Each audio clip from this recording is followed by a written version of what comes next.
Bonsoir à tous et bienvenue dans Yes Weekend, votre rendez-vous culturel du vendredi. Et ce soir, nous avons le privilège de recevoir un artiste originaire de Mayotte dans l'océan Indien, un jeune homme qui connaît une ascension fulgurante dans la musique et qui est en Nouvelle-Calédonie pour 2 dates exclusives. L'artiste Love du moment, Méthode, est notre invité ce soir, mais on commence par le sommaire. Depuis que sa musique a dépassé les frontières de son île, Méthode est devenu en quelque sorte le nouvel ambassadeur de la culture mahoraise. J'ai rencontré beaucoup de femmes avant que je tombe sur toi. Arrivé où je veux à destination, mais sans toi ça sert à rien. Le jeune homme connaît d'abord le succès chez lui, dans l'océan Indien à Mayotte, avant de s'envoler pour la métropole dans le cadre de ses études. Parce que toi t'es pas pareil qu'un jour t'es apparu. Parce que maintenant mon cœur habite en bas de ta rue.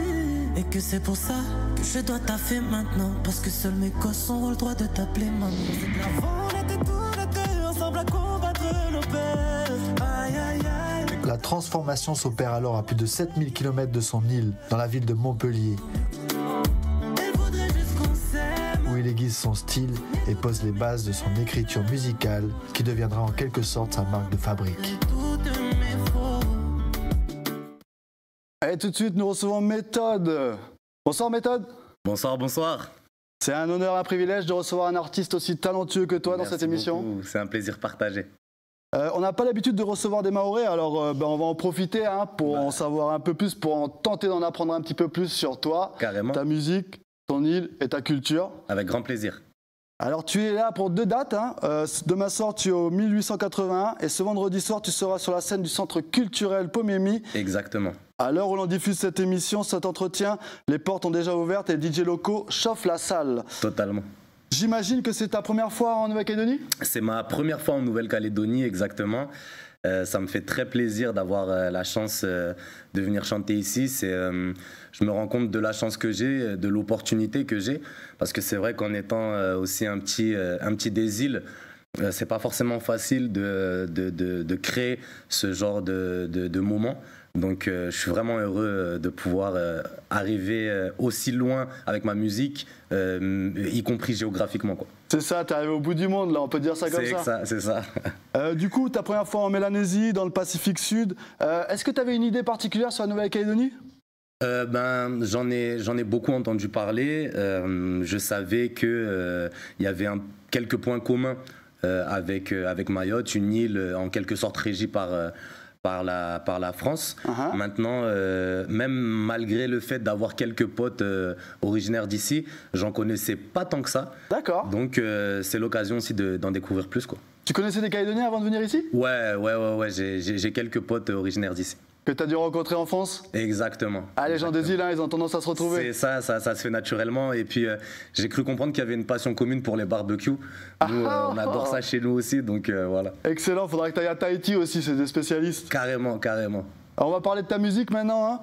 Avec plaisir. Alors, ton style, comment tu le définirais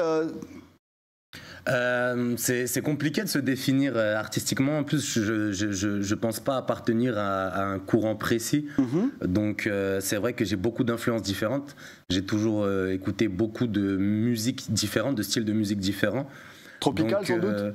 Voilà, il y a un côté tropical forcément de par mes origines, mais j'écoute beaucoup de variétés françaises. D'accord, ça m'inspire aussi beaucoup.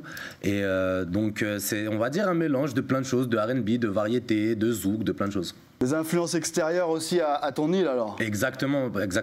On regarde un petit extrait d'un morceau qu'il y avait dans le teaser, parce que c'est un de tes tubes, et pour les gens qui ne te connaissent pas, ils auront une petite idée. Yes. Allez, c'est parti.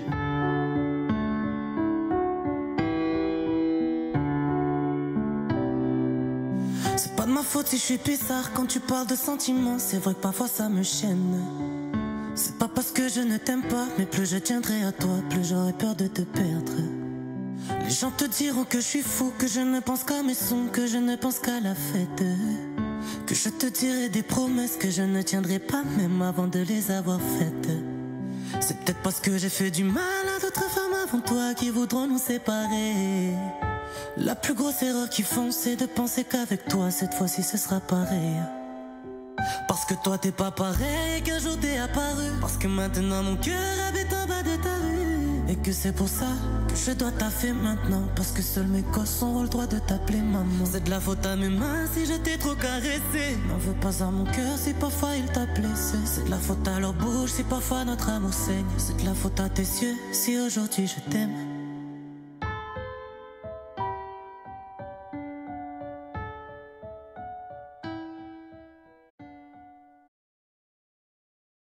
Le morceau Tes yeux, on est d'accord? Exactement. C'est un hit un peu pour toi, non? Bah ouais, j'ai eu la chance, grâce à ce morceau, de pouvoir atteindre de nouvelles opportunités. Donc ça fait partie aussi des premiers sons qui est un peu tourné en métropole. Donc voilà, ça fait plaisir. Et quelques notes de piano, une chanson d'amour. C'est ça, à la base. C'est une formule qui marche pour toi, hein? Totalement. Bah, c'est un peu, on va dire, ma base. C'est vrai qu'au fil du temps, j'ai été aussi un peu assimilé à ça, même si c'est pas tout le temps ce que je fais. Mais c'est vrai que c'est une recette qui revient assez souvent, de par justement des influences de variété française. J'ai écouté beaucoup de chanteurs un peu acoustiques, comme des Jean-Jacques Goldman, comme des gens comme ça. Ok. Donc ça m'influence beaucoup aussi. T'es un grand sentimental en fait. C'est ça, en tout cas, j'essaye de tendre vers ça. Alors, au départ, ta zone d'influence, c'était plutôt l'océan Indien, on est d'accord? Aujourd'hui, ta musique, elle a dépassé les frontières géographiques, comme tu le disais. Tu t'attendais à ça, au début? Je l'espérais très fort. Je travaillais pour ça. Mais c'est vrai que le moment où ça se déclenche, parfois, tout se passe très rapidement. Donc parfois, on peut sentir un peu déborder. On se dit, waouh, c'est rapide, c'est soudain.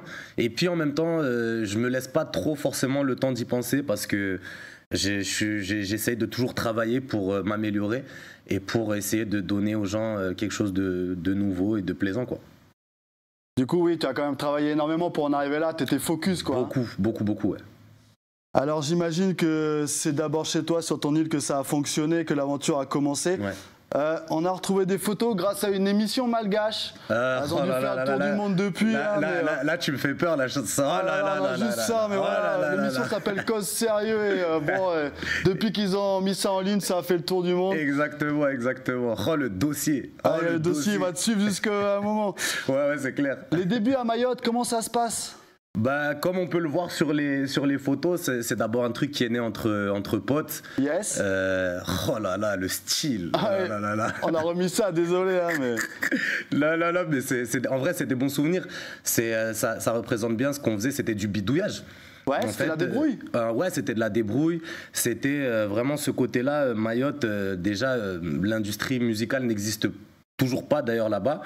Et nous, on a commencé vraiment à chanter entre potes, chez un des potes. Tu vois qu'il y avait un ordinateur. On prenait, tu vois, les micros des écouteurs pour s'enregistrer. Donc on a vraiment commencé dans la débrouille. Et ça a été une école assez formatrice pour moi. Parce que du coup, ça apprend à se débrouiller avec ce qu'on a. D'accord, et on voit que c'est une aventure entre amis, quoi, entre copains. Exactement, et ça l'est toujours. Aujourd'hui, mon manager, c'est un ami d'enfance. Excellent. Je pourrais même pas dire quand on s'est rencontrés, on se connaît depuis tout petit. Et puis, c'est important pour moi aussi de garder mon entourage autour de moi et de travailler avec eux sur ce qui aujourd'hui est mon métier, quoi. Alors, pour parler de Mayotte, c'est quoi le style musical là-bas qui domine ? Alors, on a notre musique traditionnelle qui s'appelle le Mgojo, notamment. On en a d'autres, le Mbiwi, on a pas mal de choses. Maintenant, la génération actuelle, ça va écouter beaucoup d'afro, de dancehall, un peu comme, je pense, pas mal d'îles. On va écouter ce qui se fait un peu dans le monde, quoi. La vibes nigérienne, comme tout le monde, voilà. Excellent. Et tu chantais aussi en maoré avant, et puis encore un petit peu aujourd'hui. J'aimerais qu'on regarde un petit extrait, on a trouvé ça sur ta page YouTube. Et après on réagit, on regarde ça tout de suite.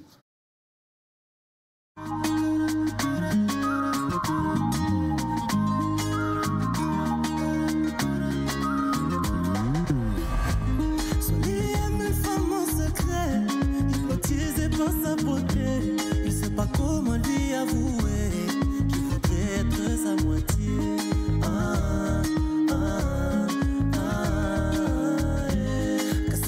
Kasina mapesa, kasina cha, kasina manufa. Il faudrait lui demander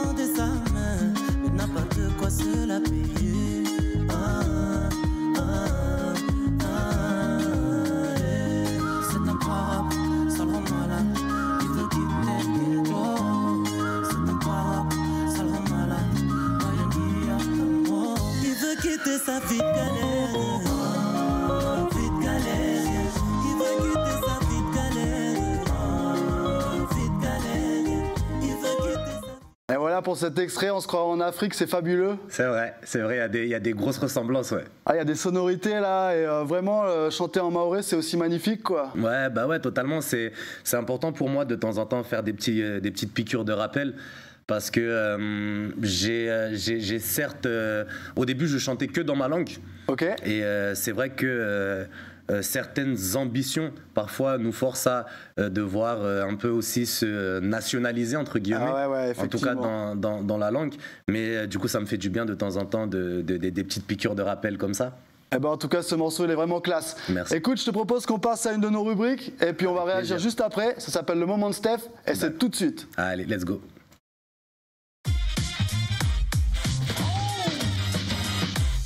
Autrice, compositrice et interprète, dès son plus jeune âge, Zili baigne dans les sonorités traditionnelles de Mayotte. À 16 ans, Jean-Raymond Koudza, pilier de la musique mahoraise, la repère et composa pour elle la chanson Nyonzo.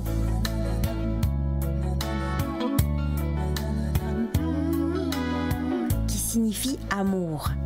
Une chanson qui va la propulser sur le devant de la scène.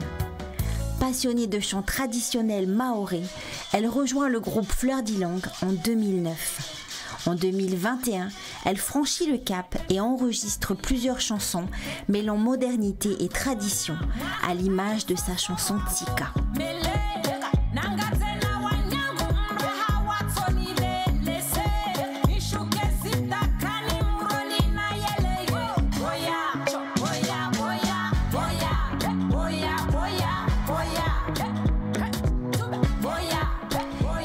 Également une artiste engagée, sa chanson Amani est d'ailleurs un véritable hymne aux femmes du monde entier.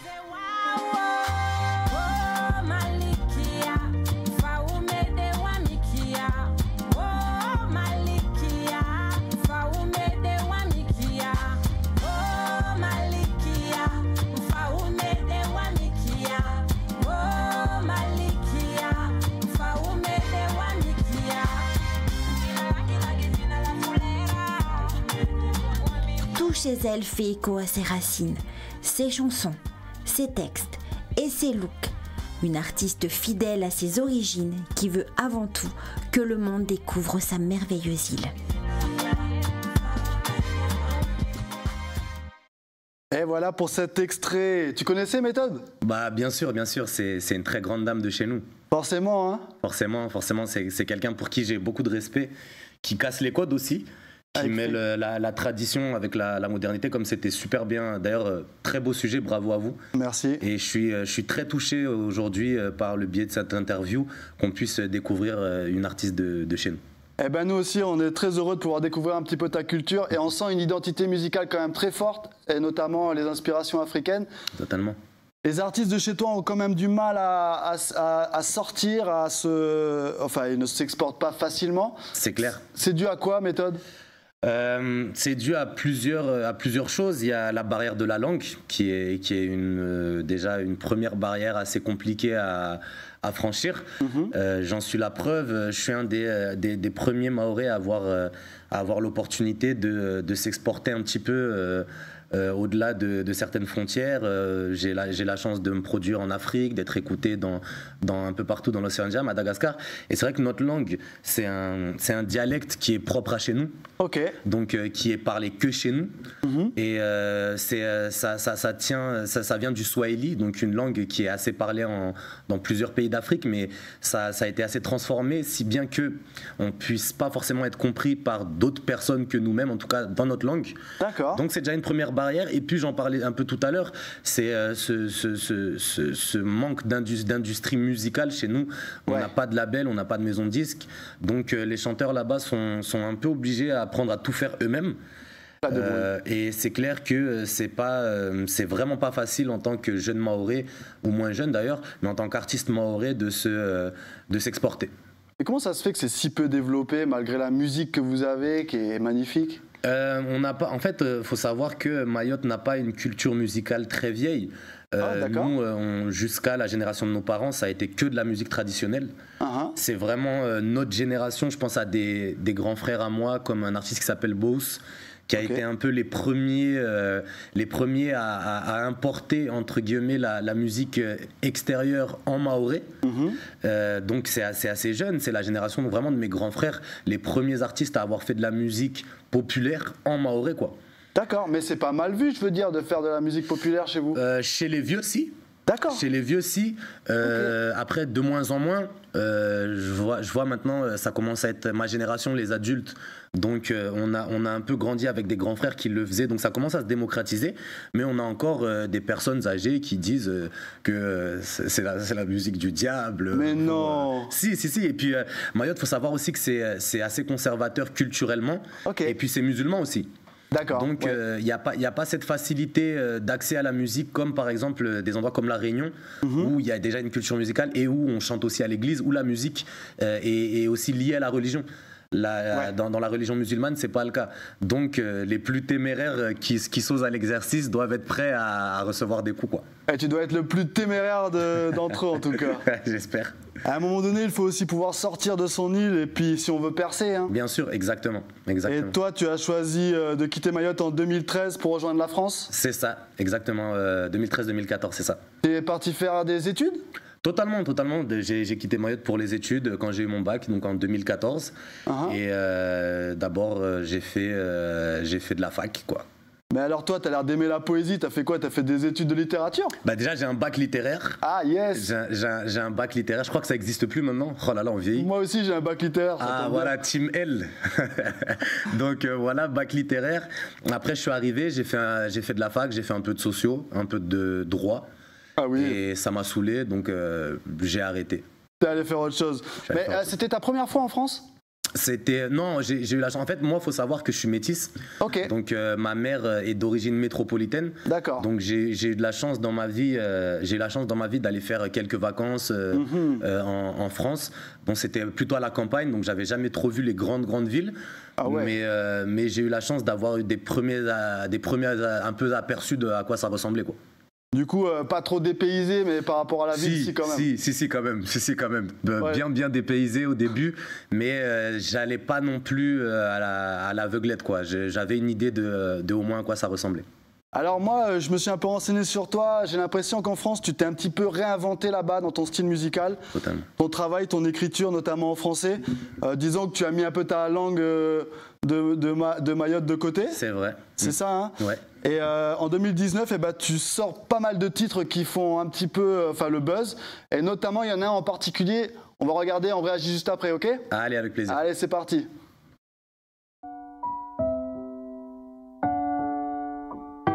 Parfois dans la vie tout n'est pas qu'une question de choix.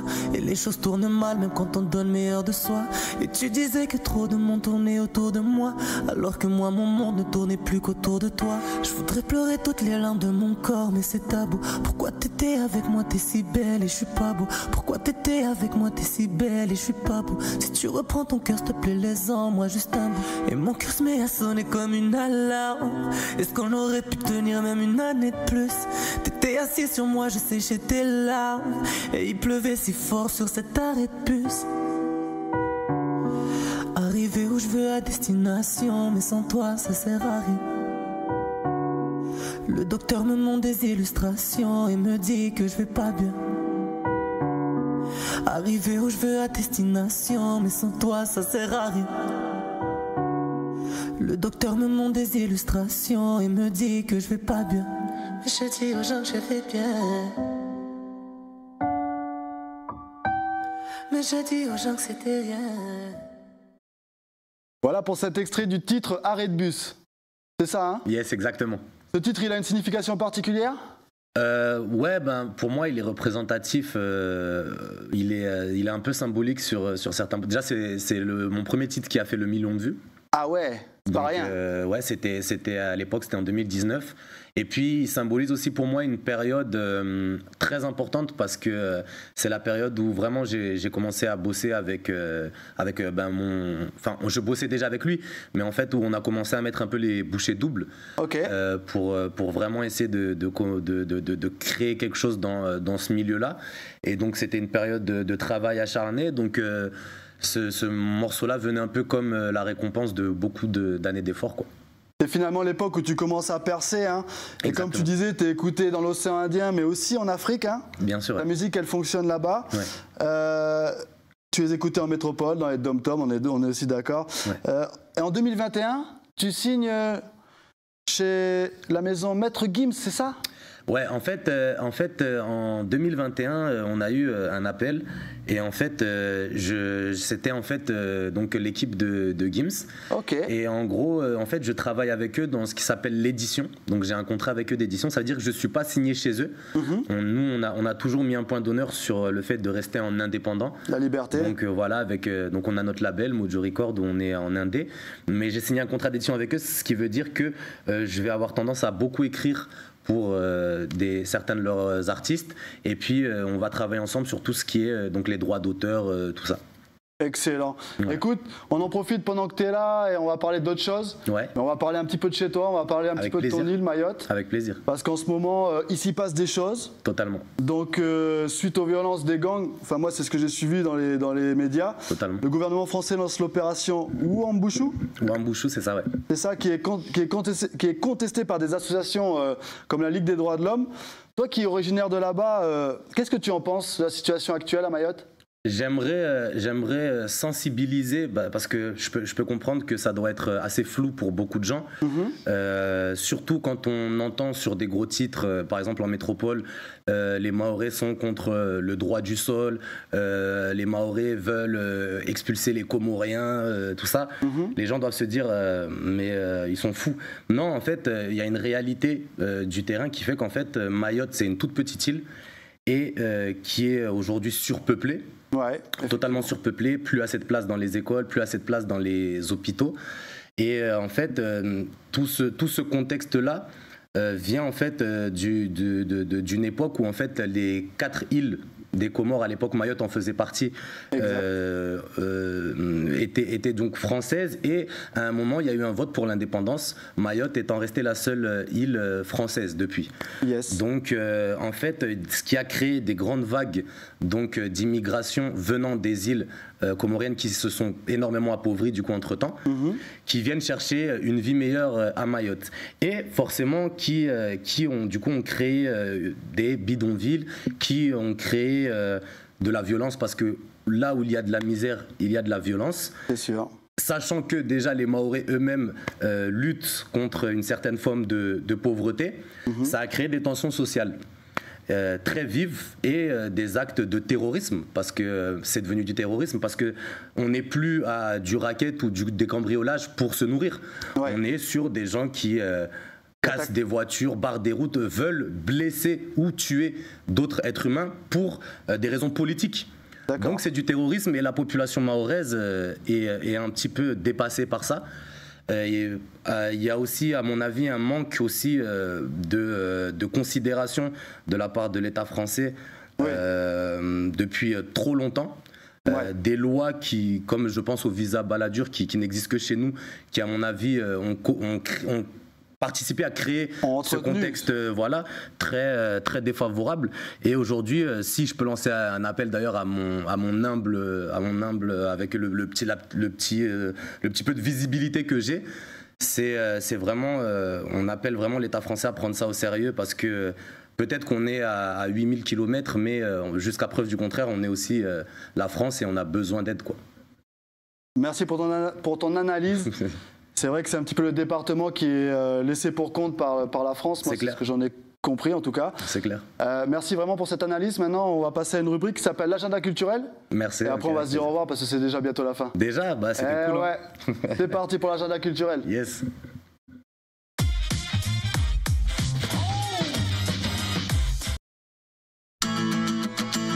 Amateurs amateurs de bande dessinée et de culture japonaise, la 11e édition du festival Go-Manga vous attend demain de 10h à 16h à la médiathèque de Dimbéa.